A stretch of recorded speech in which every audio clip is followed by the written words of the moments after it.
What's going on, everybody? It's Team Eric here, Dual Threat Outdoors, back with a video here.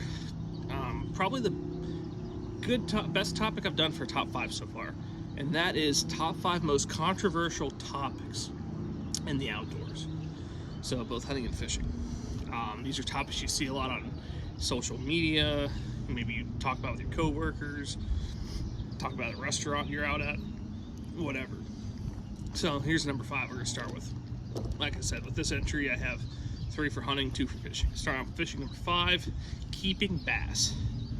Now this is number 5 on this list because it gets gets stirred up on certain posts about things, but it's not something you hear about all the time, but you definitely hear about it.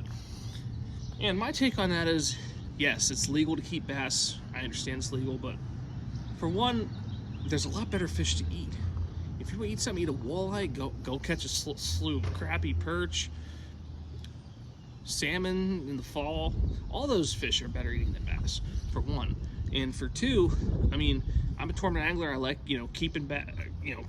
catching bass and getting them back in the water and alive as quick as possible, just because I like catching them again. But also, even if you're not a tournament angler, they are an awesome sport fish. I mean, to me, with fishing, there's nothing more fun than a smallmouth peel and drag on a spinning rod on a light line. That's just so much fun. I mean, that's just a blast. Seeing them jump, it's just a fun time. So to me, unless you're actually absolutely starving, throw back the bass. Keep something else. That's number 5 for me. Number 4 on the list, most controversial outdoor topics.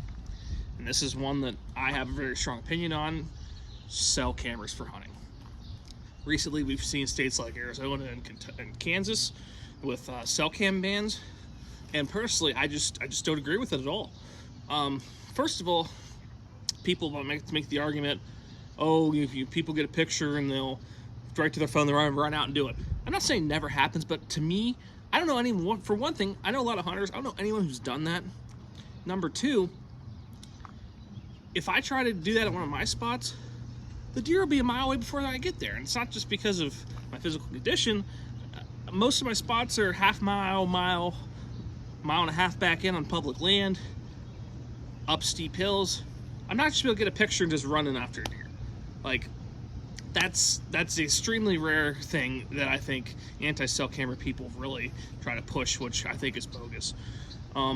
So that I just think that's a BS argument, quite frankly. I'll give you some examples of myself. I can't tell you how many times I've gotten a picture of a nice buck that I would be more than happy to shoot on camera. One evening, next day the weather, wind's the same, I say I'm gonna go hunt that spot and hope that buck comes through. Doesn't come through. And it's a good spot. It doesn't guarantee anything at all. The biggest thing for me with cell cameras is, this is Dual Threat Outdoors. I hunt, I fish. Obviously I care about doing things with family and friends as well. I don't have time to be running out every week checking cameras. I don't have the time, because I have other things I enjoy doing. So I can bust my butt April, May, June, get all my cell cameras out where I want them in the spots I scouted in the winter, get them all out, get them ready to go for the fall, and then just monitor the activity from my phone. To me, that's not unethical. All my apps are set on send once a day. They're not sent, like I said, they're not sent instant. Even if they were, I wouldn't be able to get there in time anyways. To me, it should be up to hunters. If you don't think it's ethical, don't use it. But don't tell me I can't use it either, because it really maximizes time to me, which is super valuable, and that's my number 1 reason for using cell cameras. So that's my number 4 controversial outdoor topic. Move on to number 3, and this is the last fishing entry of the list: fishing during the spawn. Now, here in PA, you can fish during the spawn, but you can't keep bass, which also means you can't have tournaments ran during the spawn. And I think that's a great thing. Don't get me wrong, my PB smallmouth came out of bass season, but I was fishing, I got a picture, weight, threw it right back in. To me, I don't think there's anything wrong with that, but I think some of these southern states that are running big tournaments during the peak of the spawn, I think that's really gonna put a hampering on their fisheries over the years. So I think it's a really good thing that, thankfully in the north, we don't have to do that. We have a closed season. I think that's a great thing. So, like I said, I'm not totally against fishing this one. I really try to, anymore, I try to limit it. I try to trout fish during that time. But I think, you know, you hear a lot about the states in the South. I don't think they should be really running tournaments during the spawn. I don't think it's, like I said, it's not good for the fisheries. Let those fish bed spawn, because if you're fishing for fun, you catch them, you throw them right back in. But tournaments, different ball game there. Number 2 on the list, crossbows. Now, for me, you know, I started bow hunting at 15, 16. My first 2 seasons, I used a crossbow and I harvested doe each year. It was a great stepping stone for me to get into archery hunting. You know, age 16, 17, saved up money, bought my first sheep compound, and I've been shooting compound ever since. But for me, my take on crossbows, I have no problem with them. I have no problem with other people hunting with them. My issue is when crossbow hunters try to say, oh, it's just as easy, it's just as hard to use a crossbow as a compound. I'm sorry, but that's BS. I shot both, and the crossbow I shot was not a very modern crossbow back in the day.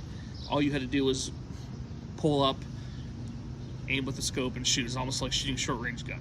Now, again, you still have to have your proper setup. You still should be archery hunting, only taking ethical shots within range. Absolutely. But don't sit there and tell me it's harder than a compound that you got to draw with that much more movement. You're looking through a pin, not a sight. A compound's still harder, just like a recurve or a longbow is harder than a compound. Like, I'm not going to sit here and say a compound's harder than them at all, because I know it isn't.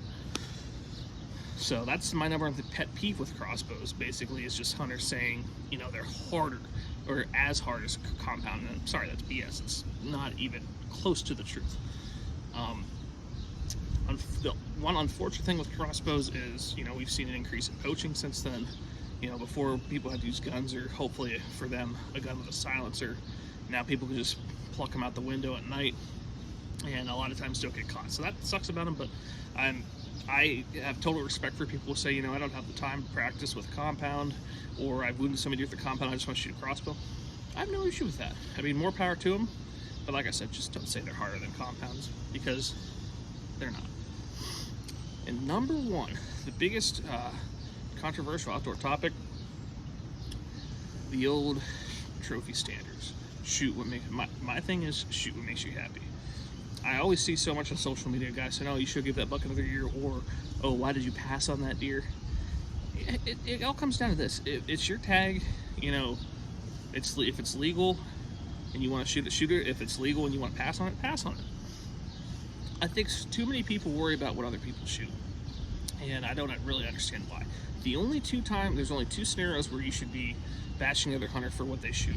One is if it was poached or taken anyway illegally out of season, whatever. Or number 2 is if they are on a private property and a landowner says, hey, this is the standard deer we're going to shoot, you know, leaves XYZ deer alone, and they don't. Outside of that, shouldn't even be a conversation.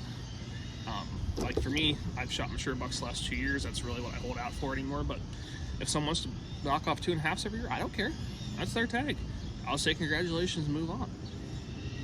And on the other hand, I know people who won't shoot deer unless it's about 160 inches, 150 inches, and they're not shooting deer every year. But that's their call. That's their tag. I don't really see, you know, how so many people get it misconstrued about, you know, oh, you should have to shoot what I shoot, or why are you passing on that deer? I'd shoot it. It's not your hunt. It doesn't matter. So, but that to me is hands down the most controversial outdoor topic we see. We see it on social media all the time. It even seeps into friend circles about, you know, why'd you shoot this deer? Oh man, I couldn't pass on the deer. Bottom line is, like I said, it's your tag. Shoot what makes you happy, and be happy for other people with a legal harvest. So, this Team Bear coming to you with my top 5 most controversial outdoor topics. And let me know what you think in the comments, whether you agree or disagree with me, or if you think there's one I might have forgotten. So, until next time, we'll catch you later. Thank you for watching this Dual Throat Outdoors video. If you like this video, be sure to leave it a like, share with your friends, and subscribe to our channel if you haven't already.